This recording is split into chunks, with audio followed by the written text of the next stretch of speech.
Welcome to the Filmmaker's Playbook. My name is Jason Branagan, and this is a podcast all about filmmaking. On today's show, I talk to actor Natalia Kostrzewa. Some of Natalia's credits include Line of Duty, Krypton, Rosie, The Cured, and one of Netflix's biggest TV shows, Fool Me Once. She also runs Owning It acting studio in London. In our conversation, we discuss how Natalia came to acting through poetry, how being a Polish actor has shaped her career, actor training, self-tapes, navigating life as an artist and minding our mental health, how to define success, and much, much more. I hope you enjoy today's episode. Thank you for listening. Natalia Kostrzewa, how are you? I'm very good. Quite hot, but good. Very hot. It is roasting. It is roasting. Thank you very much for joining me. I'm really looking forward to talking to you. I love your work and the stuff you're doing, particularly on social media. That's one of the places you came to my attention. The other was when you were playing Isabella in Netflix's Fool Me Once. But I know you've been acting long before that, and you've worked with wonderful directors and some friends of mine, including Megan K. Fox. I was curious, I guess, if we were to just start at the beginning about how you came to acting and what it was that made you want to be an actor. I, very, very early on in my life, started doing poetry for, it's very popular in Poland because that's where I'm from originally, to do competitions in reading and reciting poetry. And I turned out to be quite good at it. And within the whole competition, I was always landing the first spot. And that was pretty much it. I was like, oh, this is wonderful. Poetry is amazing. And this performance is so lovely. And the reaction you can get from people who are listening to you and the impact you can have. And then it grew from that. And I joined a youth theater. Then I went to a acting school in Warsaw that was for teenagers. But the wonderful thing about it was that they really treated us as adults. They were very professional. It was all about discipline, I guess maybe because it's kind of Soviet in a way. And then when I was 16, I moved to Dublin, to Ireland. And I went to another acting school for adults this time. But after a year, I decided to drop out because my expectations were so high after my Warsaw experience that, how can I say this? I don't want to say too many bad things about that school because that was so many years ago. And I'm sure they're doing amazing stuff now. But back then, I felt like the attitude was very much like, oh, this will do. Oh, this is okay. Do you know what I mean? They weren't, I was expecting, oh, let's create amazing things, passionate young people. And everything just was a bit flat. So I decided to just try acting on my own. And I was very lucky. I got an agent, maybe because I was a minority. As being Polish actress, they didn't have many actors like me, so I was able to get an agent. After that, I was extremely lucky because I was invited to join the Factory Actors Studio that was run by Shimi Marcus, who now has Bow Street Acting Studio. That's amazing. It's all about screen acting. And there were just incredible people involved in that studio, like John Carney, Lance Daly, Jerry Grinnell, who's a magnificent acting coach. And it was so pure because it was in the very beginning of that acting studio.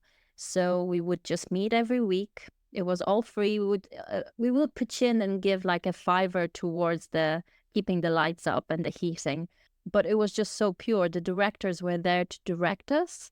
And we were their guinea pigs, they would try out different scripts on us that they have written.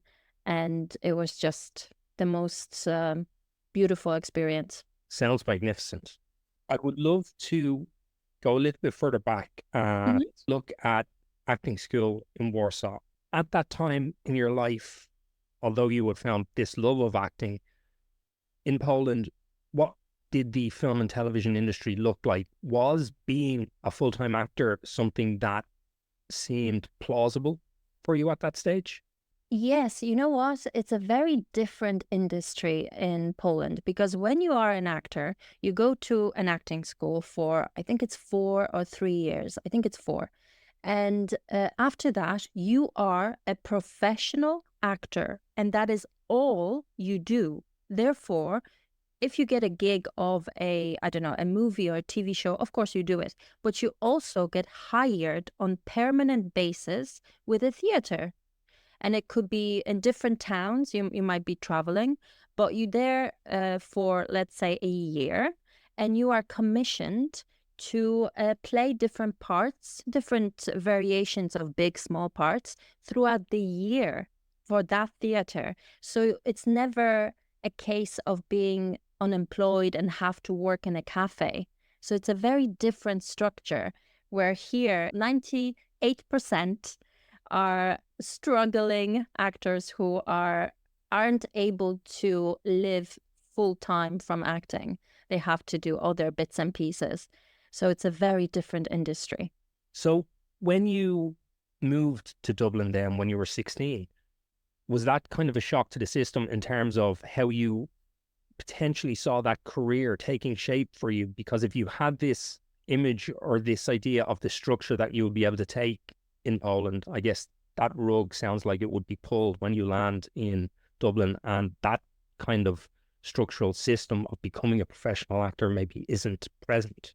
You know what? Actually, kind of the opposite, because such a iron structure in Poland means that you have to fit into certain boxes. What I do love about the industry in Ireland and in UK or even America is that you can be an extremely successful actor and nobody will care whether you went to RADA. You're able not to even study at all.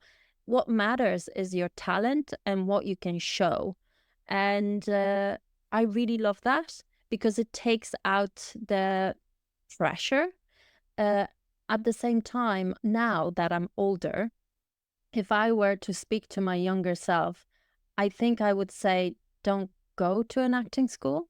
Actually, I would have now be very, very picky and I would pick acting coaches and I wouldn't stick to just one. I would absolutely switch them about and try to steal as much knowledge and inspiration for as many people as I can, and not just one school, one method. I would just take it all.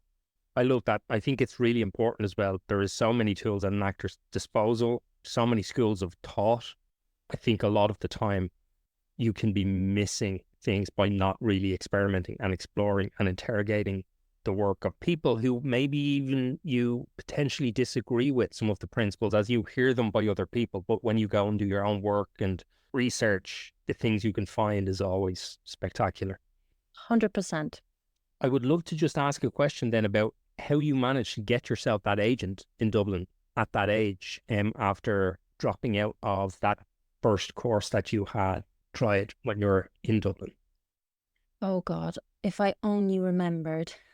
I think my very first agent, I just sent out emails. They had websites and I just emailed and I really pushed the fact that I'm a Polish actress. I just knew that there probably weren't that many Polish. That was in, I arrived in Dublin in 2001. So that must have been maybe 3, 4 years later.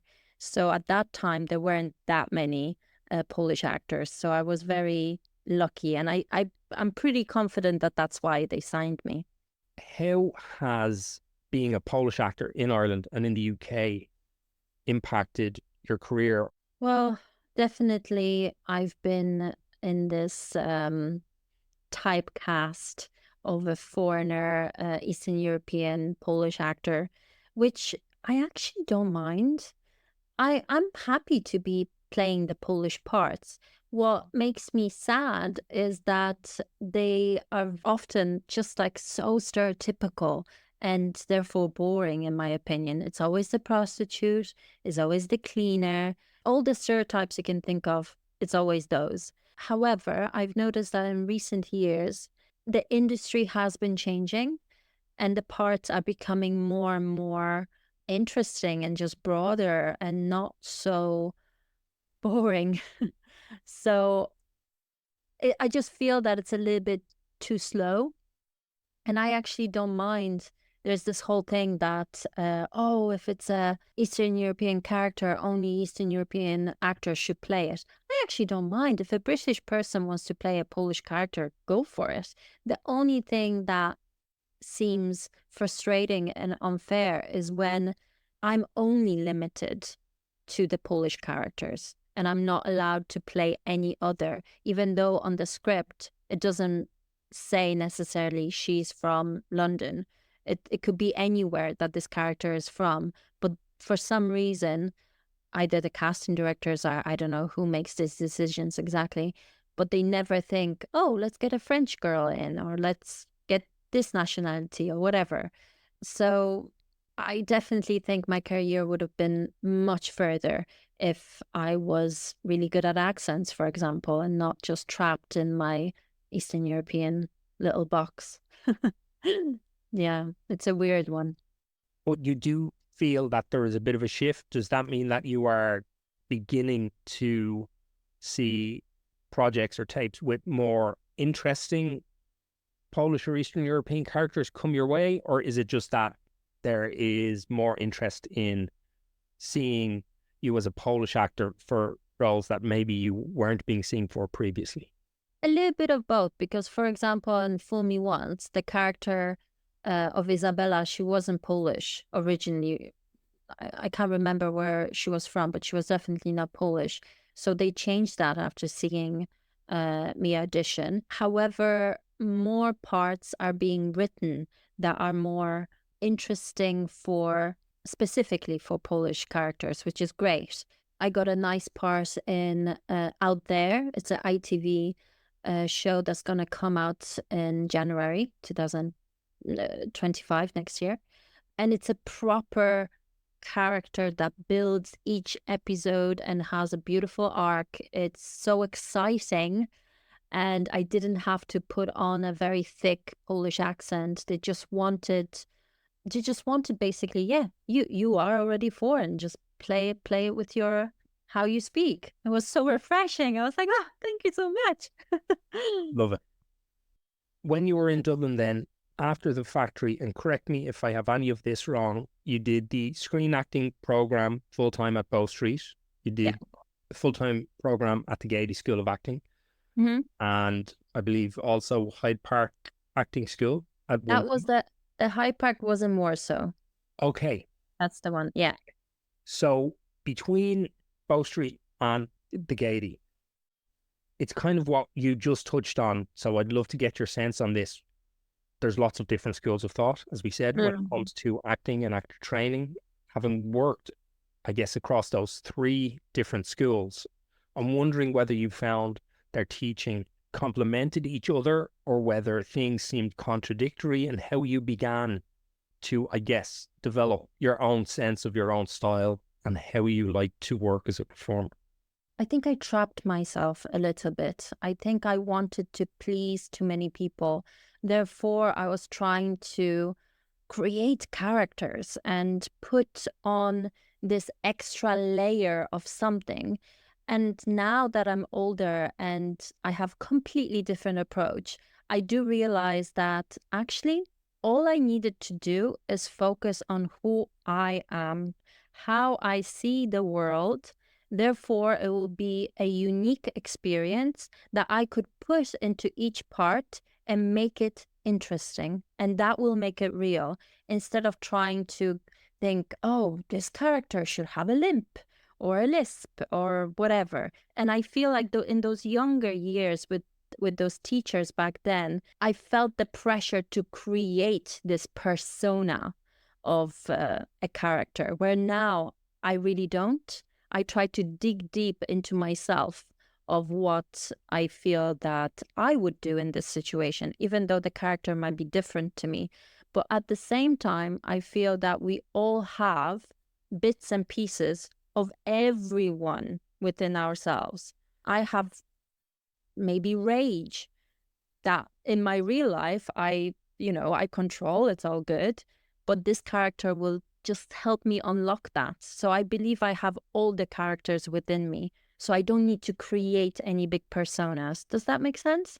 Yes, it does. And it's really interesting to me because the idea of, I suppose, creating characters versus being a character or living a character, one of the things you said is really interesting to me, which is the idea of that using yourself almost by way of there is clues to the character in you as opposed to all of the character being there.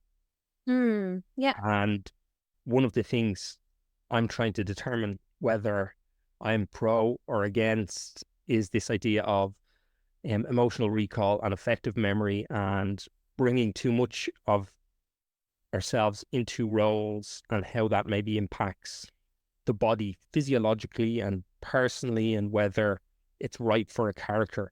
But yeah, I think that idea of being able to pull those things out of yourself that Hmm. help build and grow that character is great. Yeah, I know a lot of people are, into the method acting and all that. I think when I was younger, I was really willing to suffer for the art. Where now I think, you know what? I don't think I need to suffer. I can still get the same result without putting myself on a cross. Yeah, but maybe that just comes with age and experience and just everyday life. I hear you. Does what I said make sense? Yeah, 100%. Cool. Good. But yeah, I love the idea of working from the imagination. And I think how we work from the imagination to create and create character is by looking for those clues within us that allow us to tap into, Yeah, I use a lot of sense memory in my like physical sense memory in my work. such as Like the if body. yeah, the body. So for example, if I have a crying scene, I have this thing that I do where if in real life, if I something really horrendous happens, I have this very particular way of crying that my body goes into these convulsions that I can't control. And if I have a scene that I have to be crying, I try to replicate that physical state of my body, and something just clicks, and the body remembers, and it just does its thing. So it's very useful for me. I love it. There is a book not directly related to that, but as you were talking, the title of the book came to mind, which was The Body Keeps the Score, and the fact that so much of what we experience lives in our body and continues to live in our body. And it is a incredible way to access those things. Yeah, I think it's very useful on set as well when you're working with directors, especially if you're there for, I don't know, maybe one day. You're not there a big player that's going to be there for a month. So the director doesn't have the time to figure out, oh, what does Natalia need to get there? And I need her to get there because we are on the schedule. So I think it's my job to know my toolbox and be able to access it in a quick time and to be able to say to the director, I can totally do this, but I'm going to need 30 seconds. Either when you call action and you give me that 30 seconds and I just come in when I'm ready, or I'm ready, you call out and you see me walking in and then you call action. But knowing your toolbox is a key. Love the terminology of a toolbox because one of the things that's great about a toolbox is you can add new tools and you can get rid of the ones that aren't working anymore and update and constantly change and refresh, which I think everyone should be doing. And each job is going to require different toolbox because people change. The director will be different. Other actors will be different. Everything. So you have to be very flexible. So if we were to dig into that toolbox just a little, I would love to get a sense then of how do you begin to prep for a role? Do you do a lot of script work? Do you intellectualize much, or are you trying to just learn the material, get there, be present with a partner, or trust your instinct? What does that process look like for you? I try to make sure that all my motivations are clear. Why am I here? Why do I want this? Do I want, like, as a character, to make sure all these questions are answered. And then the subtext of what I'm saying and what I actually want. So I do quite a bit of work on the text, but I try not to over lock myself into it. I try to trust that, first of all, that the director has a vision of the whole piece. I'm only doing this one scene now, even though I might be the lead in the whole thing. I still have to have the trust in the director that it is his vision, and I'm here. We are all collaborating, but I'm here to facilitate his vision of what he wants to create, or she. And I think that's quite important as well, not to have too big of an ego of, oh, I'm this lead and it needs to be this thing. I think the director is actually the most important person, that they oversee this whole thing, this map that they see. I'm just this little river in between. That's very interesting to me. And one, I love that you're doing that prep work with text. I think so vital, not always done. So Basics. when it's done, totally.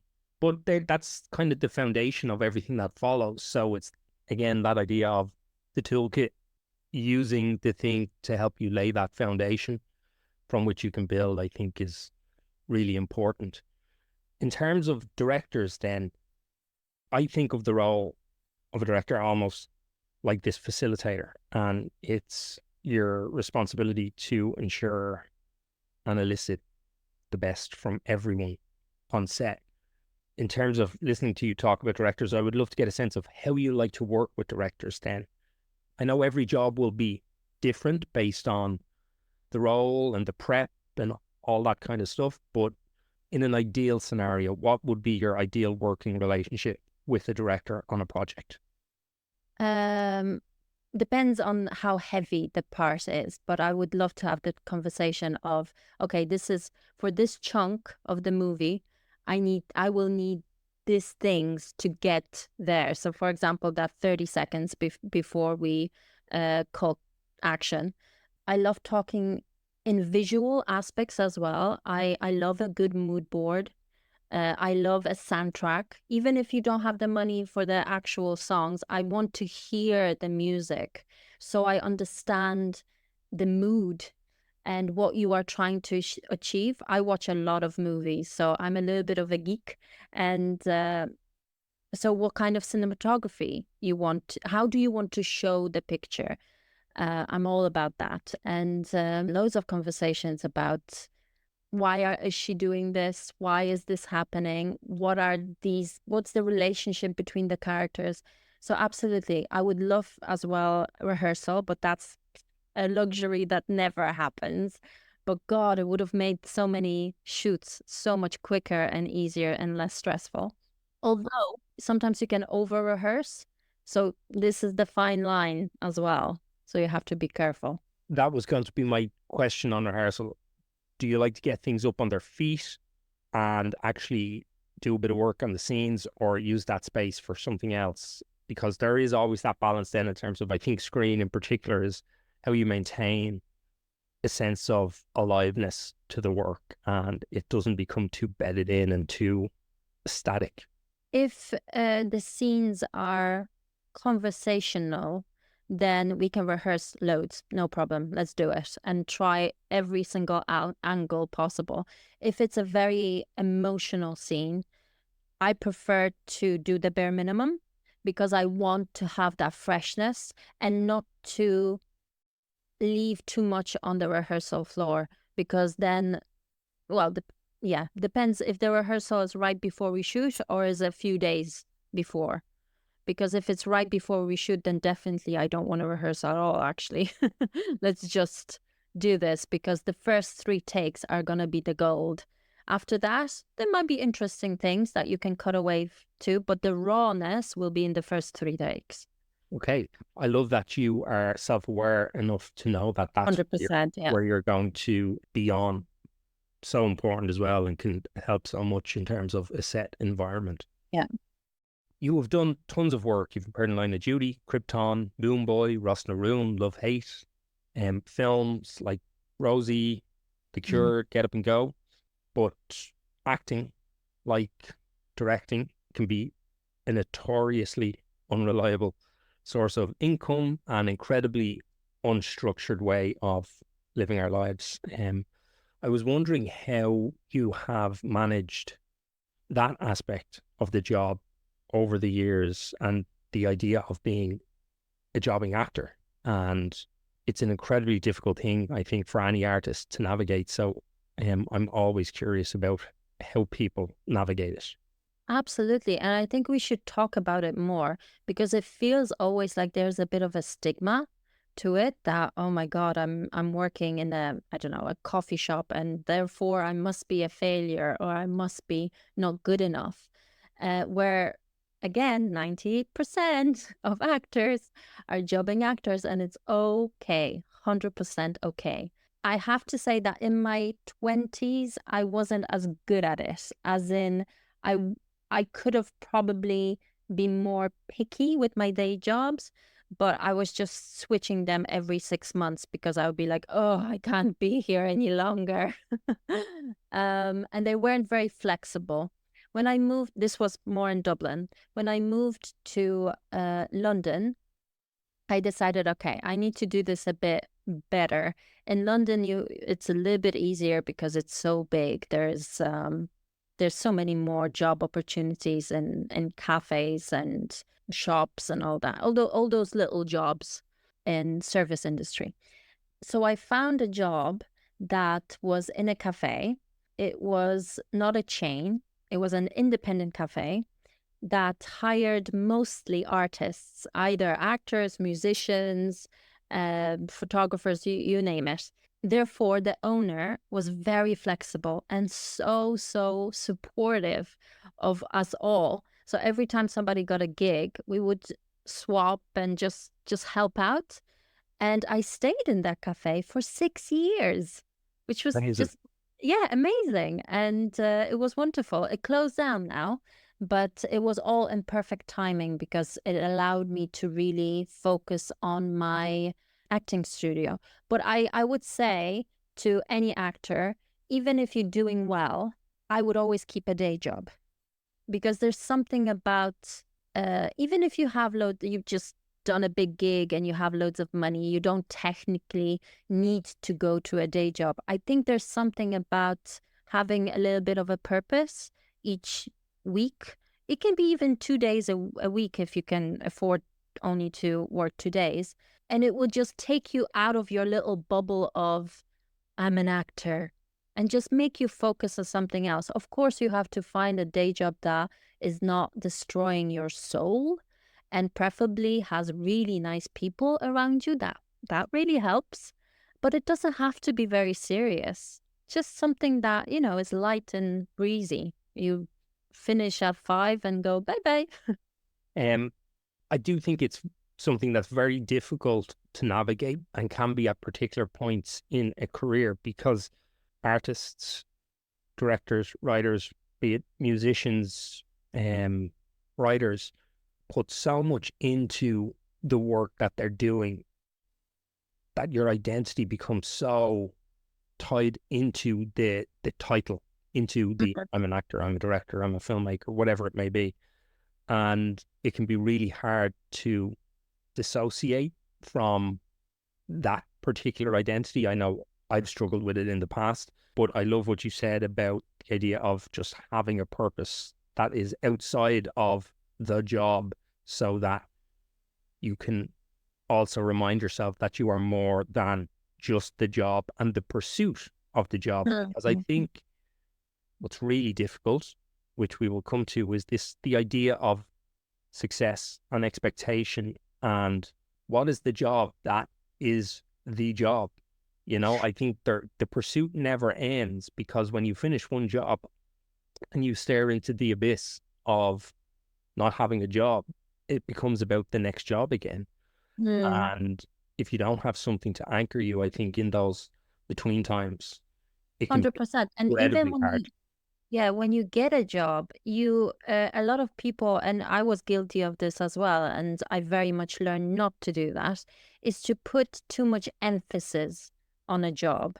So even if you do get a big part in a TV show, don't, push like, oh my God, my life is going to change now. Things are going to change. I'm going to make it now. Never go this way. Always go, no, we'll see. It's okay. My life this is why having other things that will fulfill you is so important. This is the main thing, I think, to keep your mental health in check, is to just have something else going on that just makes you happy. It could be anything. It could be a good relationship with your friends.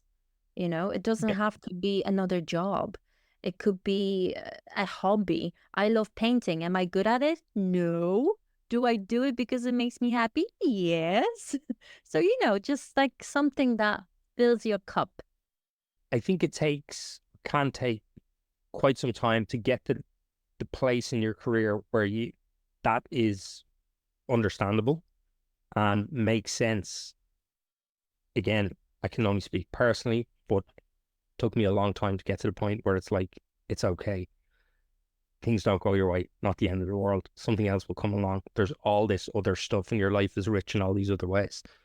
And because not every job goes your way, would you be willing to talk about that process of dealing with the no's and rejection, and how you have learned to handle that part of your career as an actor? Because I think in this industry, our careers are made up of way more no's and way more rejection than they are yeses and wins.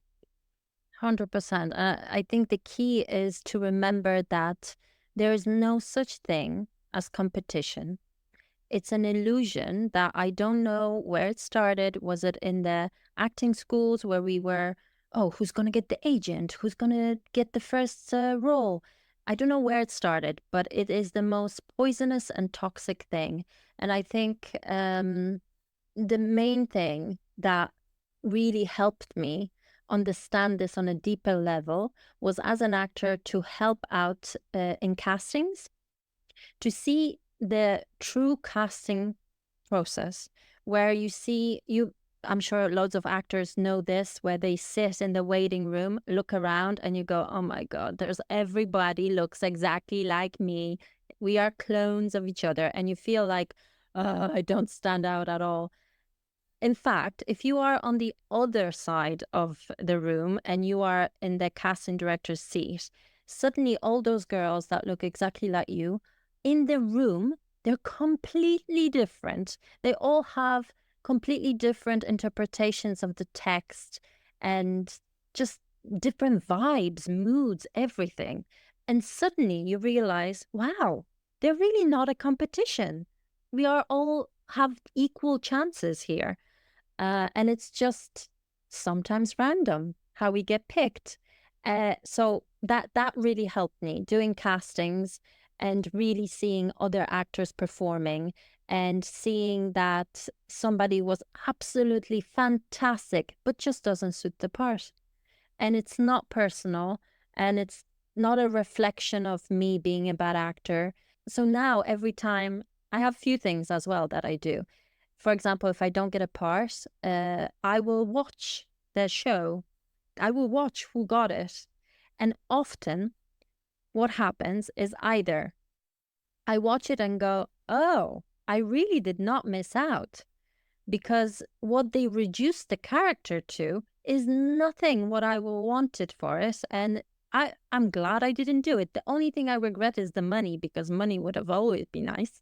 Or I see that the actor they picked and I go, wow, she's amazing.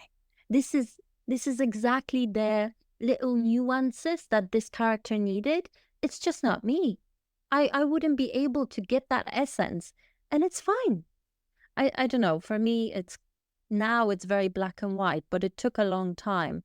And I remember, everyone always says, oh, it's like dating, right? If you are too desperate as an actor, they can smell it on you and it's just so unattractive, you're not going to get the part. And at the same time, you go, yeah, but how am I supposed to not be desperate? I really want this part. And what am I supposed to pretend? I can't, you have to truly let go. And yeah, I think it took me many years. Now I'm in a very healthy place where I immediately let go. So I will self-tape because that's mainly what I do nowadays is self-tapes. And I will forget what was the self-tape for a few days later. And I would just not think about it. Even for big things, I just leave it up to the casting gods. But it took a long time to get here. I would love to just touch on one of the first things you said there, which was no such thing as competition. And I know that that sounds so simple, but that was one of the most powerful lessons I think I learned. And I am almost ashamed about how long it took me to learn it. And I could be misattributing this, but I believe it was when Rick Rubin's book, The Creative Act, came out. I got it early doors, read it, and in it, he said bluntly, art is not a competition. You're not in competition with anyone. And if you think you are, you're making things for the wrong reason. And I don't know why, but at that moment in my life where I was and the work I was doing, something just, a switch clicked and I just got it. Mm-hmm. Same. You're reading this thing that just seemed like the most basic principle ever, but it's so hard to step away from the need to, oh, there's this fund open. We need funding to make a film. Have to go in. They're only going to give it to this many people. If we're not one of them, we lose. But you don't lose. You just haven't been successful in that round. But that also may have been the best thing to happen for you, for the film, or whatever it is you're working on. And I think all of that can sound really, I don't know, a little bit kind of airy when someone is in a place where they're like, yeah, but I didn't get the money and that's shit. Or I didn't get the role and that's shit. And it is, but there was something when I came across it, it clicked. And it was so incredibly freeing. And subsequently, my entire attitude and approach has changed, all for the better. Yeah, 100%. I so agree. And I repeat it like a mantra to so many people. And I can see the glossy eyes of like, I'm not there yet. But I can't wait for some of them to just, as you said, it just one day, it just clicks and you are free. And you are completely free and you go, oh my God, I can't believe it took me so long. But it's a beautiful moment when it does. One of my producers, were working together on a couple of things and we had a conversation. We were at a pitching competition earlier this year and it's like, we got to win. And I just kept saying, it's not a competition. I just want to go and pitch the film and do a really good job of that. And that was it. That was the goal. It wasn't to win. And I keep having to say, you can want to win these things if you want, but I don't. I want to just go and do the best work I can do. And if someone somewhere deems that of certain quality or merit, great. But I just want to be able to stand over it with as much integrity as I can. And I bet you it changes your energy. Therefore, people are more kind of attracted to you as a filmmaker and they go, oh, who is this guy? What is he going to tell me? What is he going to pitch me? I'm 100% sure of that. And we did actually win that pitching competition as well. Oh, I'm not even surprised because that's exactly how it is. And once it clicked for me, I started getting more parts as well. So I 100% believe in this. You mentioned self-taping. So I would love to talk to you about self-tapes. And actors I've had on the show have discussed them. And one of the recurring themes is the work and the quality of the tapes that they're making and the effort that they put into every single one, basically saying, I'm going to make the best self-tape. Whether I get the gig or not, I'm going to make sure I do the best tape I possibly can. I think you've gone one step further and you've put together some excellent videos showing your self-tapes, which booked you the job intercut with the finished product of said jobs. And I love it. As I said before we started, I love the openness. There's something brilliant about sharing that work with other actors and performers, I think. It's also a vulnerable place to be, I think. So I applaud you for that. But I would love to know what inspired you to go and put that work out there. I actually love self-taping. Controversial because I know a lot of people don't like it. They're like, oh, I want to be in the room. I don't want to be in the room until I get a call back. But the first initial audition, I want to self-tape. I think absolutely the quality is important. Let's not be lazy. I love films, you see, so I'm interested in lights. I'm interested in sound, editing, and I think it's very important for every actor to actually know about lighting and all these elements. It will not only make you a better actor on set, where you know where to stand, where to, where's the light. It's like driving, it's that 10% brain that just knows these things that will significantly improve your likeliness not to be cut out of the movie. So, and that really helps in self-taping because you're able to, on a very low budget, because this is another thing that a lot of actors think that, oh, I need like top-notch equipment and spend crazy money to have a professional looking self-tape. It's not true. You just need to know lighting and how to light it to make it look good. So yes, the setup I think is very important. Then another thing that kind of ties in what we talked about before is not wanting to please or to guess what the production cast and director want, to really, really focus on what you want to show them, your version of it. I think that's the key. And let it go. After you do it, just 100% let it go. And I wanted to show, yes, I've done the editing thing where I show my self-tape and the finished product.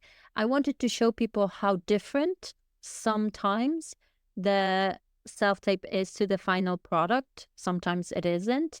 And how much effort I put into the self-tape, even the visual aspect, because I believe that I am putting out, even if I don't get the part, I'm putting into the casting world my kind of like just me as a performer. And I need to make sure it's the most professional and best version of myself, even if I don't get the gig, because I believe that these people will always remember these things. It's like casting directors have a weird brain. They just store all this data. And I might have not been good for that, but they will remember for later. And that's been very much true from my experience.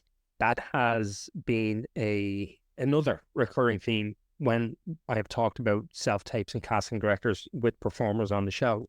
While it may feel like you're just sending these things off into an inbox, they are being watched. And when they are good and when they are quality, people are kind of logging you in a way saying, not for this one, but there's these other things coming up. So let's keep them in mind for that and get them in to read for this and read for that. And I think that's such an important thing to be aware of and to know, because it's like applying for jobs where people are so used to just throwing stuff out into the ether and never knowing whether an email is opened. But in this industry, good casting directors are always opening and looking, and if you're good, you will be remembered. 100%.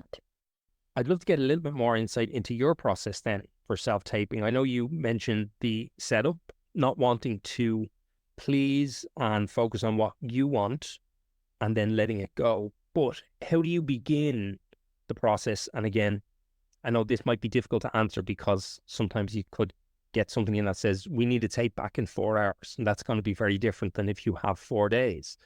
But how do you begin to build what you think the character is off the sides so that you can focus on what you want and really deliver something which you feel is right for those pages? I have so many tricks. So depends if it's a TV show, if it's a movie. First of all, if I get the email, I obviously read who's the producer, who's the director, all that information. I do extensive research on those people, see whether they worked together before, what did they work on, what genres did they direct, what's the vibe that they're into. Then I would make sure that I don't open the sides unless I'm in an environment where I can actually read them properly. Because I feel there's something about the first read where is pure instinct, and you have your initial ideas are probably just really good. So I try to write down my initial thoughts of when I read the sides. And then as well, I kind of think about, okay, what's the importance of this character within the story? What's my place here? Am I just like a little supporting thing? Am I here to push the plot? Am I actually adding something? I look at the number on the page.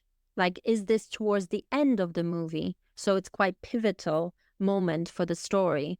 Or is it in the very beginning where it's no point playing the whole arc here in this one introduction to the character? So I very much think about where my placement of within the story of this character, where I am for these sides. Make sure you have a really good reader. And my husband, who's not an actor, who's a normal person, as I call him, the adult with a proper job, he does my readings, but he's very good at it, and he is extremely honest, and he knows me well. So if he feels that I am not being truthful in some way, he will 100% tell me.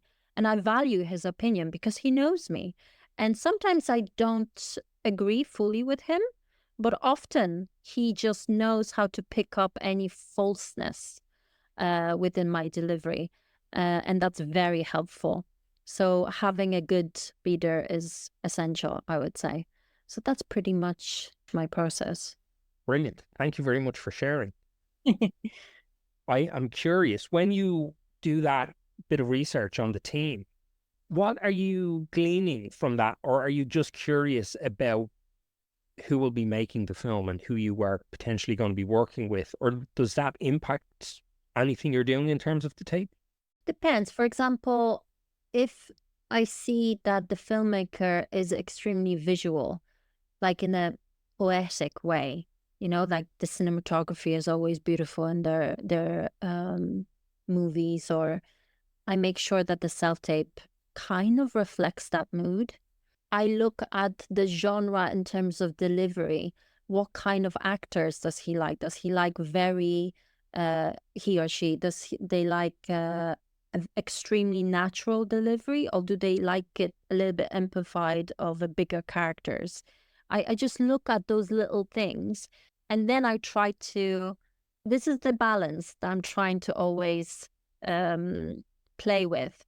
Not pleasing, but being knowledgeable of where I'm at, but making sure that I filter everything through me and don't get into the trap of trying to, oh, but they want it this way. Do you know what I mean? It's a tough job sometimes. Definitely. And a tough balance to strike, because at the end of the day, it is also true that someone will have an idea of what they are looking for. So it's how do you make a bold choice that is still potentially something that casting director is going to look for? I think just instinct. If you have a strong instinct about something, even if it's like, oh, that's a bit outrageous, do it. And then you can always, if it's a short scene, record 2 takes. Do your instinct one, and then one that's more normal or whatever, Definitely. If you take the safe route and someone has looked for 100 tapes, they're going to get 80 to 90 tapes that are all played quite similar. So it's much more interesting for me as a director anyway, and I can only speak for myself, but to watch the 10 or thereabouts that have made really interesting choices and maybe even found something that I haven't yet seen instead of the 90 that are the same Yeah. down the middle kind of choice. I would love to talk to you about owning it, acting studio, and that venture and that adventure that you're on at the moment. Can you tell me about the studio and how it's going and what inspired you to make that leap? Absolutely. I've been thinking about opening a studio for so many years, but for some reason, I just thought, oh no, I don't have enough experience. Maybe, I don't know. I was just really doubting myself. And then I went to a few acting classes. My friend asked me, like, oh, Natalia, do you want to go with me? And I haven't been to an acting class in such a long time. So I thought, oh, well, I'll go. I see how they do it in London. And I was quite disappointed. And I thought, oh, I can definitely do this. And I think I can do this better in terms of structure of the class. And now I can see that people who facilitate in classes have so little experience in screen acting. I actually have experience. Let me share this. And I think I can actually help people with practical experience as well, not just like theory, but actually, this is what happens on set, and this would be very helpful on set, and just things like that. So, yeah, I decided to open my own acting studio, and I'm doing screen acting gym each week. And I've been selling out for the last 10 weeks, which is amazing. I can't believe it. Love it. And Yeah. screen acting gym, if I am correct, and I could be wrong, so you can correct Yeah. me, is you have a group of actors coming together, and a lot of it is based on the idea of taping. So they will tape a scene, then there will be a notes process, tape again, and tape a third time, each time kind of building what that scene is, something along those lines. Yeah, so first of all, when you buy the ticket, you have to give me your Spotlight link or IMDb or anything that, will showcase who you are. So I can pick an individual scene for you. And I spend quite a bit of time on this, so I make sure that it's something that will challenge you, but also will suit you. So in real life, you could actually get this part. And then when you come in, we do the first take is how you interpret the part, as you would if you were having a self-tape, for example, and very limited information of the project. Sometimes you get like literally one sentence and you're like, what am I supposed to do with this? And this is exactly why I do this. So it's like a exercise. And after the first take, I will give you feedback and more information of the background of the story, the character, all that. People who attend can absolutely comment and give feedback as well. Then you do it again. We move on to the next person. I make sure that the class is small. So between 8 to maximum 10 people. I think anything more than that, and it's just not as beneficial, basically, to the people attending. And once everyone had their 2 takes, we will sit down, circle back to the first person and watch one of their takes. And they decide whether they want to watch the first take or the second take. When we watch the take, they get another bunch of feedback and immediately are able to do the scene again and then watch it again. I believe very much from my own experience that the more, although it's excruciating for a lot of actors to be actually watching themselves on screen, I think it's so important. And again, to know your toolbox, to know your face, that when you blink twice, you can tell that, ooh, this looks like this. And it actually communicates so much. And a lot of people, when they're quite unexperienced in screen acting, feel like they need to project so much more. But I believe that we have been analyzing faces since we were, nearly born. Whenever you manage to see, that's when you started to analyze faces. We are experts at analyzing them, and the camera sees everything. So often you have to do so little, and it can speak volumes on screen. And it's just really such a pleasure to be able to empower actors in that way, to make them trust themselves more as performers and not feel like they need to put this big show on.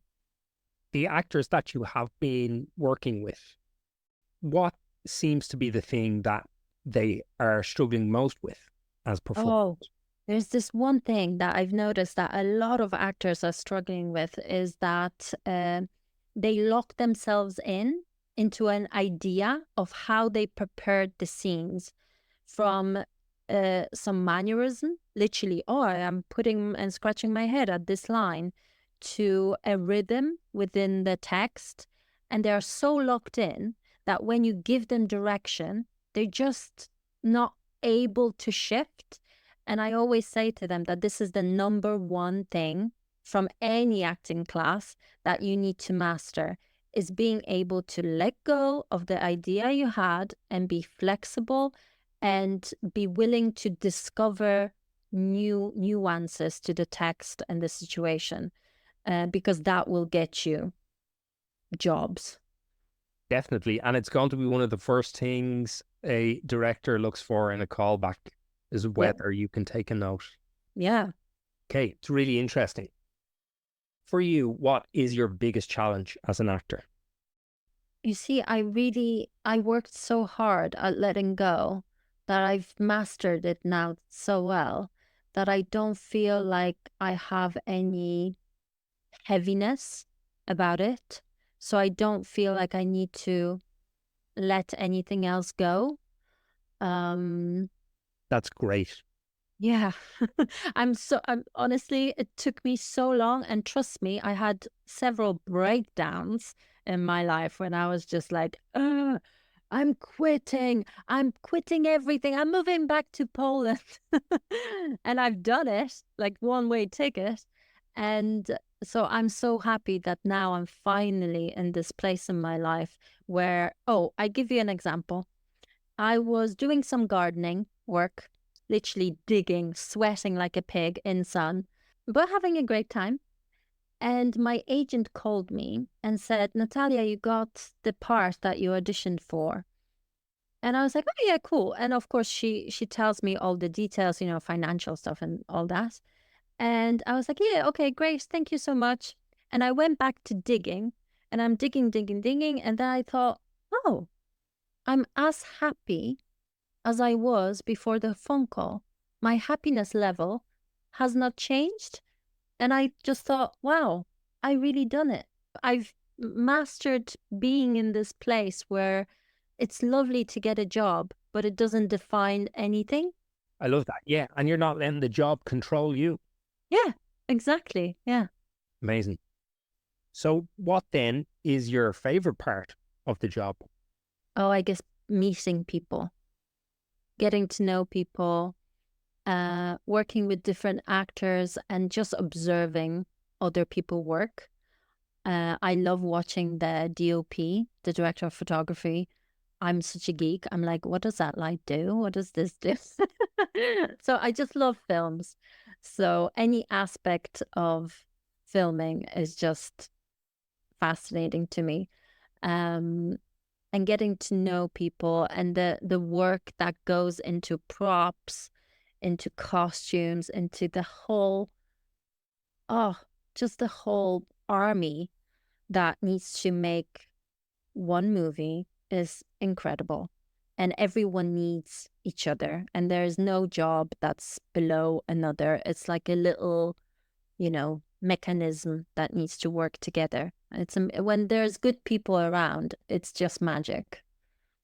Do you think you would at some point enjoy directing or trying to make some of your own work? Just as I listen to you talk about your love of production as a whole and the different departments and kind of how all of that comes together.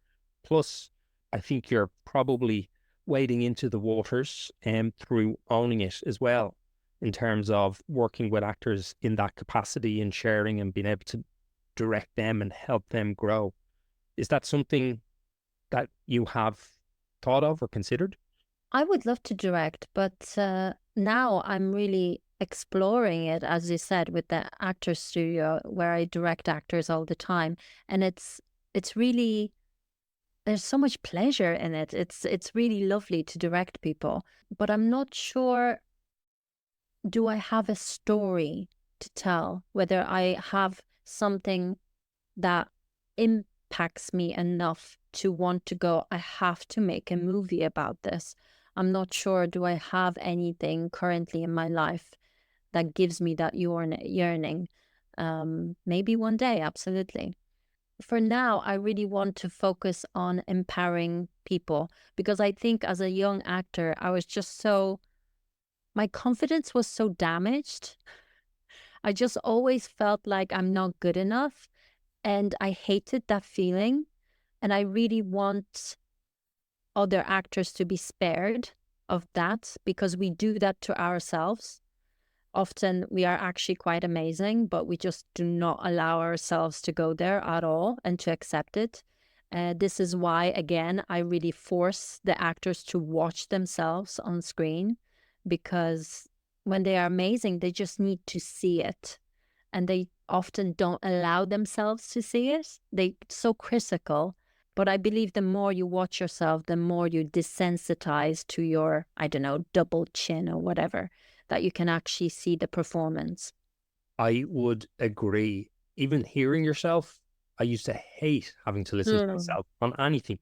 And then I started a podcast. So I had to listen to myself a lot. And it does not bother me in the slightest anymore. I just Yeah, washes over me. great.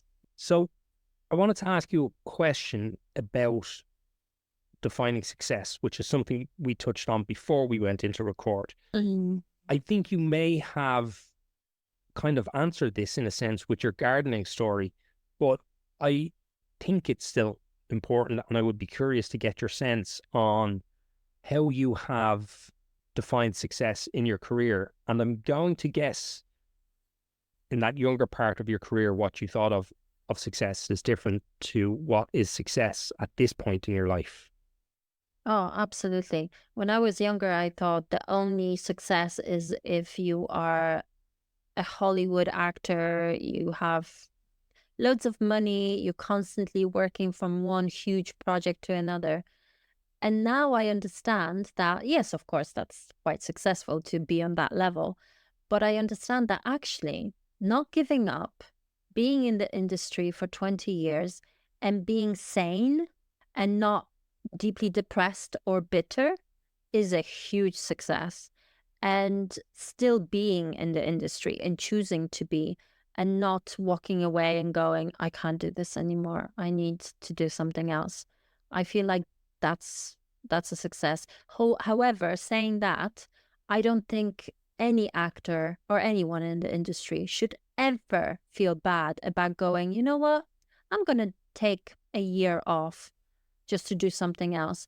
Because I've met actors, especially actors, who done that. For example, went back to studying something and gotten huge parts straight after. It's just when you let yourself go of this idea of something that should be, often magical things happen. And I feel that that's the biggest success, to just let go of the idea of what success is and defining it for yourself. That's success. Love it. Earlier, you mentioned a piece of advice that you would give to your younger self would be don't go to acting school, find acting coaches instead of schools and explore all of it. I was wondering, is there any other advice you would give to your younger self when you think on your career to date and where you are? If you could whisper something in young Natalia's ears to like maybe bolster her over the course of her career, what would that be? I think let go of the idea of what success is and don't take it so seriously. We are not saving lives. It's okay to do different things. It's okay to take breaks. It doesn't make you a bad actor if you haven't done anything acting related for months. not locking yourself into any ideas, just living your life, being professional, still making sure that if a self-tape comes, you give it 100%, but not waiting around for life to happen. So, oh, I can't go on that holiday because I might get this thing. No, go on that holiday, book that wedding, do things that will bring you joy in your life. I think that's the main thing. Do things that will bring you joy in your life. I think Yeah. it's great advice for anyone at any point. Hmm. Are there any resources that you would recommend? Any books or videos or anything that you have encountered that have been particularly useful or helpful to you throughout your career? I think YouTube is a great source of free knowledge on any department, from, for example, how to improve your self-tape setup, Google how to set up interview lighting, learn what's a three-point lighting. You can have free videos on Meisner, Stanisławski. Watch them all the different methods. I would definitely watch every single tape on that, and then take whatever resonates with you, the rest throw away. Listen to other actors talk about acting, maybe less celebrities, because sometimes I feel like they are a little bit dissociated with the like I've heard Kate Winslet was talking about I think self tapes or something, and I thought to myself, girl, you got Titanic when you were 21. Like, you can't talk about struggles. And it's not because she's a bad person, she's incredible, but she just doesn't understand what it is like to be 10 years in the industry or whatever amount of years and actually really struggling. So be very picky who you take advice from, I think. That's also very good advice. Mm. And also important to consider the context Yeah. in terms of where that advice comes from. Big fan of those two things. You mentioned Out There, Yeah. which will be coming to screens January 2025 on ITV. Yep. Is that what we will see you in next? Can you talk any more about that show, or can you tell us about anything else that is happening, be it from an acting perspective or from the perspective of the studio? What's going on? For people in the UK, on the 24th of August, I'm in an episode, a really nice episode of Casualty. I have a very nice part there, so I'm pretty excited to watch it myself. I don't really watch too many soaps, but I have to say the writing on that episode was so good. I was really impressed. So Who directed that episode? Steve Hughes, and he was amazing. He was so good and very, I expected the pace to be very quick because, the turnover, it's a soap, they don't have time. Let's just get on with it. But he really, not only did he make me feel very welcome, I was there for one day, but it was such a nice part. It was very emotional, high stakes, and he took very good care of me, and I have really good memories. So I hope I will work with him again because it was a pleasure. Yeah, Steve is a lovely bloke. He was on the podcast. I can't remember what episode number, but he was on it and people can listen to it. And he talks a lot about working with actors and stuff as well in that episode. So yeah, you can tell that he's a actor's director, that he communicates well with actors. Sometimes you have directors who are a little bit scared of actors or intimidated of them, but he's definitely not one of them. So it was a pleasure to work with him. What's coming up with Actors Studio is that in September, I'm going to add an extra day a week. So it's going to be twice a week. Hopefully, because my classes are small on purpose. So hopefully that will allow other people to come in and, learn from each other. All of us. Yeah. brilliant. And Out There in January. Yes, in January. I'm so excited about this show. It's a little bit like Breaking Bad slash Ozark. That's the vibe of the show, is quite dark. And it's these random normal people that are thrown between mobsters and drug dealers and how they navigate this situation and survive. Sounds great. Yeah, I'm so excited. I've watched the first 3 episodes because we had a cast and crew screening. And of course, although the scripts were good, the productions seemed amazing and the actors seemed amazing, you never know what it's actually going to be like until you see it. So when I watched it, I was like, whoa, I think this is going to be like really good.